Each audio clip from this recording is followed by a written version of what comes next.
Good morning. This talk is called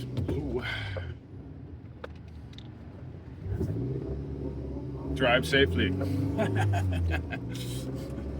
Why I stopped trying to save the earth and what I do instead.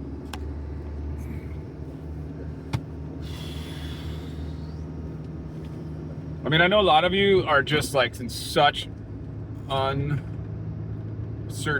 and survival mode that you've put your lofty aspirations to help heal the planet and save democracy on the side burner, and then just start focusing on raw survival. So that would be probably a better talk, because that seems like that's what's coming up. So maybe this talk is instead how you can still save the earth. When I save the earth, I mean like biodiversity, biomass. I mean the highest form of energetic life that can be, sort of returning it to a state where nature really thrived. For example, I would say the way I like to think about it is in the old Native American saying, where in our local ecosystem you could walk across the backs of the salmon during the salmon migration. So that level of abundance that used to just be omnipresent on Earth. You know, if you look at the mass migrations of animals, it's just insane, the levels of abundance that used to just be the norm. So if you're in survival mode and you put that on the back burner or the side burner, I mean, here's basically what I think, what really helps me keep my fire alive, keep my passion alive, keep my inspiration alive while I'm in the midst of the financial, existential, democratic, ecological crises that abound. So just so you know, to give you a frame of context, you know, like, I'm not a trust fund baby. I'm not like rolling in dough. Just like you, I'm making ends meet, and you know, I'm not like through the roof wealthy, and I'm not poor. I have a lot of assets and what I call, you know, wealthy living outside of cash, but I'm still, you know, I still got cash issues.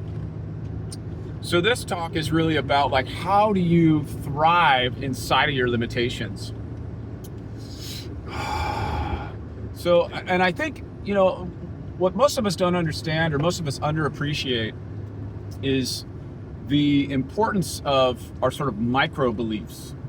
You know, people really focus on their, like, they believe in the Bible, or they believe in democracy, or they believe in ecology, or they believe in family values, or they believe in tolerance.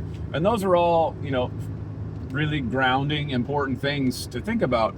But what's more important, I don't want to say more important, but what's equally important and often goes unexamined, but has a much bigger impact on you, are the micro beliefs. So the little beliefs that sit around all those other beliefs.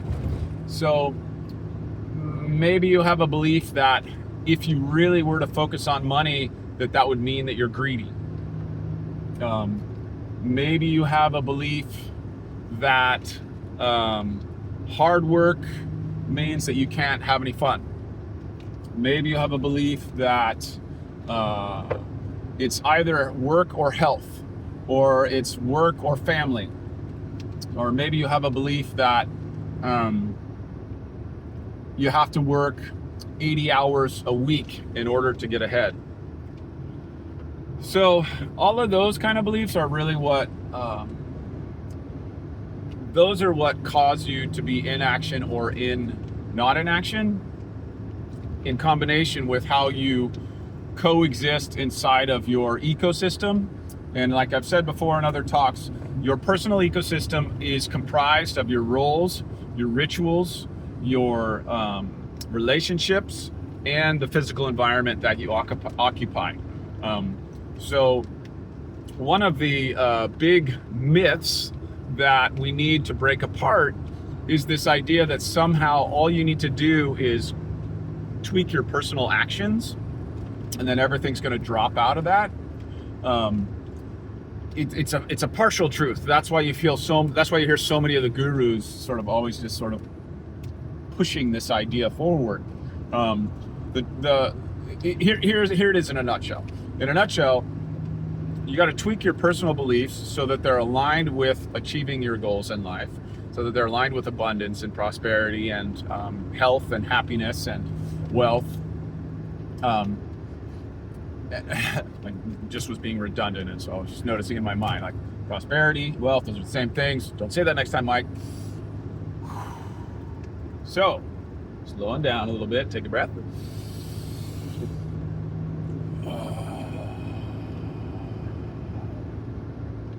So the partial truth is that if you just change your beliefs and your actions, then everything else changes. Now here's what's true about that. That is true, but if you then add changing your relationships, changing your roles in your life and in your relationships, changing your rituals in your life and in your relationships, and changing your environment, that to be consistent with your goals, that's the accelerator pedal, and that which will sustain you in fulfilling your goals in the long run. So that would be one key belief to shift, is that it's not really about you just changing your actions and changing your beliefs. You know, I remember back in the 90s when The Secret was the big new thing that had just come out. Car stopped in front of me in the highway. And how everyone was just so excited that all they had to do was to believe that they had $1 million in their bank account, and then it would come to pass.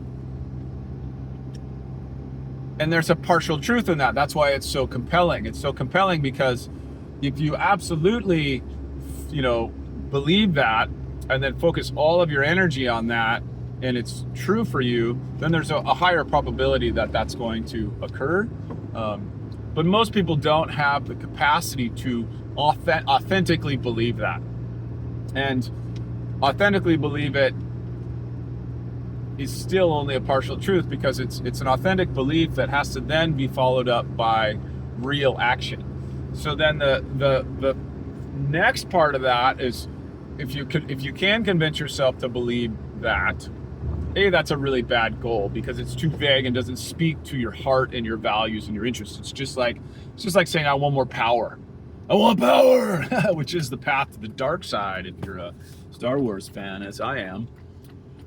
So if you're just going for power's sake, it's always going to be a dark side that's running you. So it's going to have unintended consequences that's going to force you to align with the evil Sith Lord and be a force for evil rather than a force for good.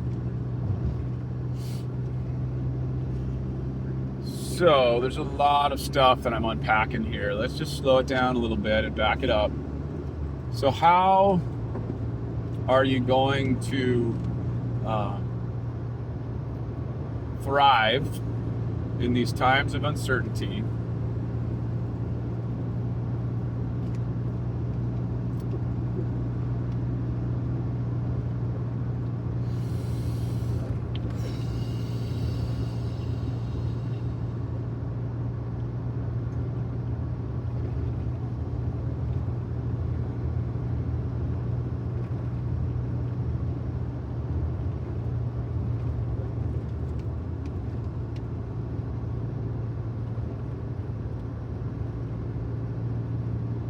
I didn't do the preface I normally do in my talks, is that these talks tend to take a while to get to the nugget.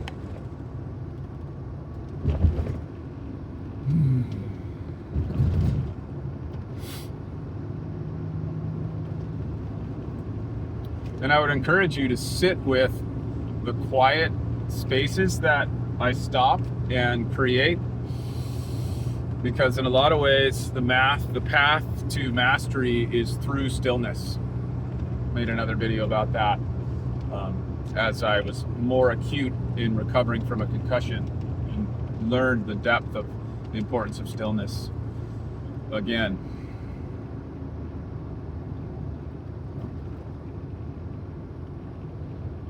So as you're facing these constraints in your life, money, time, relationships, first is to start to unpack how you relate to those constraints in your belief structure. So you got your belief structure over here, and then you've got your whole personal ecosystem that is built unconsciously around your belief structure.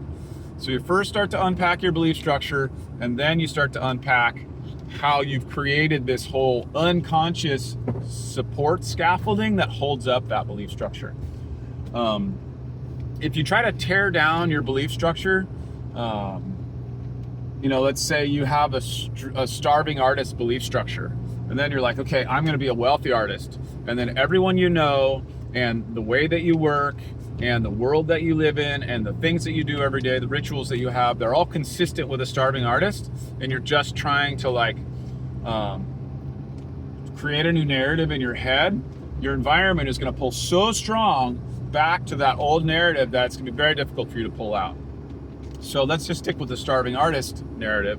So if you're sitting in that starving artist narrative, and you're like, okay, now I'm going to break this apart. I'm going to be a world-renowned or a world-class artist, and your whole world is screaming starving artist, then the way I like to say it in my book and my coaching material is that don't focus on this idea of, becoming or being a wealthy artist rather than a starving artist. Start creating relationships, roles, environments, and rituals that are consistent with a wealthy artist. So what would a wealthy artist do? So let's talk about the activities that a wealthy artist would do. A wealthy artist would go and interact with other wealthy artists. So maybe they would go to high-end art shows. They would also interact with, so this would be a relationship, an idea of reframing your relationship. So rather than focusing on doing your art in a way that's going to make you wealthy, instead you focus on what does a wealthy artist do? So a wealthy artist is probably well connected with other galleries and people who show art. They probably show at very high-end places. So even if you're not yet doing that, you could still be part of that community. So you start to look for and find that community. I'm going to make a little plug for AI because it's such an accelerator. I want to say it in a very careful way.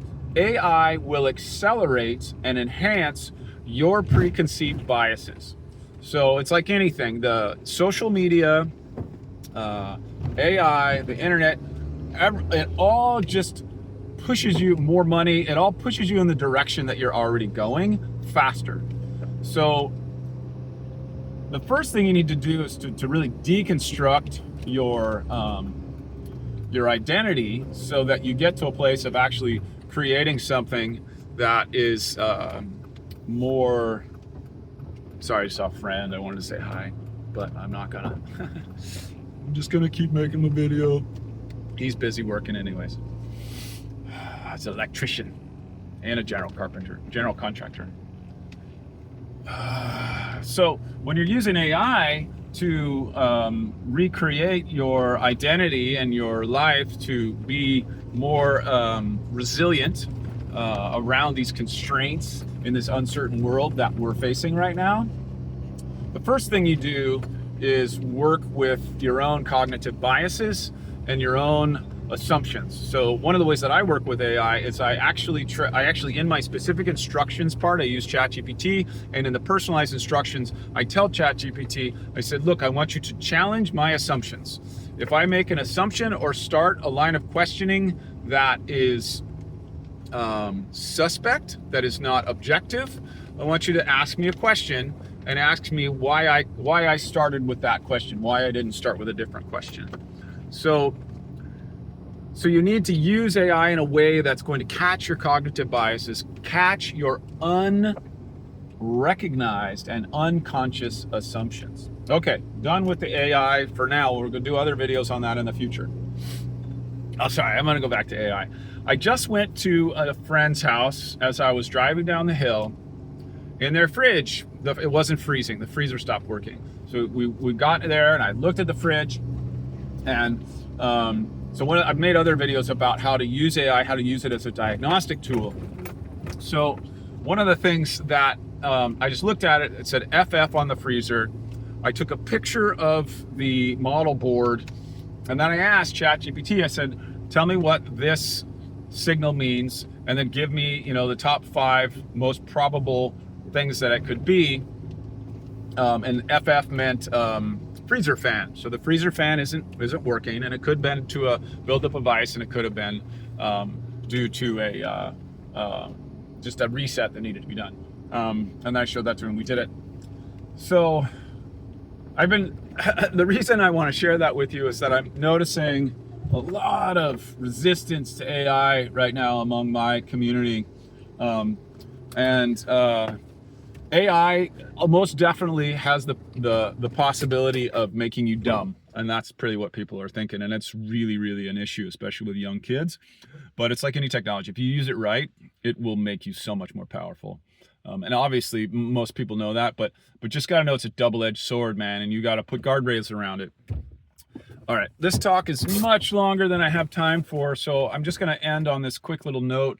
What am I going to end on? Just know that in the time of when you're inside of your constraints and you're facing uncertainty and stress, you got to meditate. You got to breathe. You got to take micro breaks. One of the things, you can, when you touch your car door or when you go through a doorway, I heard that one recently. When you look at the doorknob, just breathe. So you got to do that. You have to get out of, because when you're in fear mode, you're in your amygdala, you're in your emotional body, and you can't think in a powerful way. So you got to get back, you got to get grounded. Another powerful one is to just put your attention in your feet. Put your attention in your feet and then walk, or put your attention in the feet. If you've only got a minute, do it for a minute. I guarantee it'll change your life.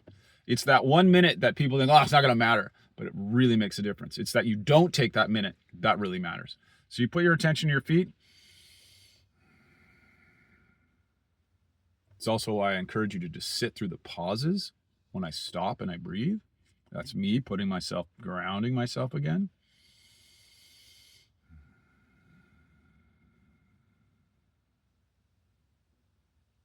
Exhales longer than inhales always helps. So when you're approaching these constraints in your life and the uncertainties, first set out, say what you want, and be realistic, but stretch. I'd like to gross $200,000 profit in my latest investment project.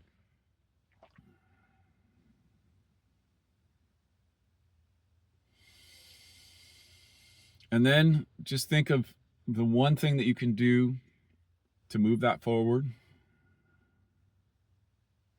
and focus on that.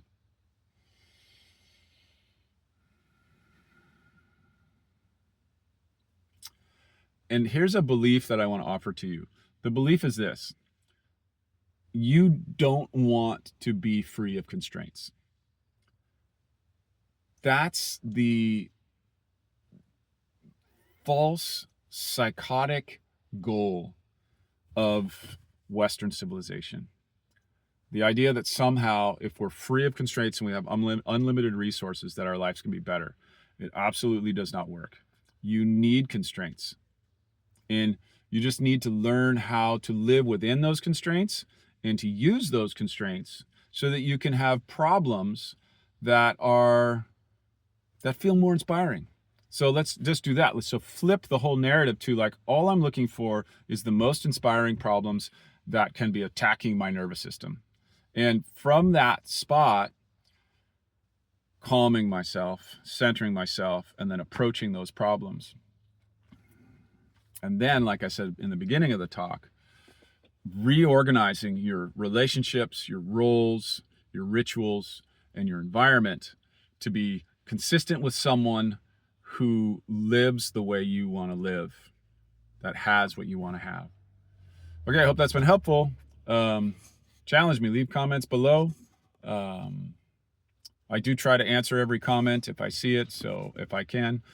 So have a great day. See you around the bend. Enjoy those constraints. They're not going away. Have you ever heard the saying, when you've solved the 3 problems you're facing, you got 3 more?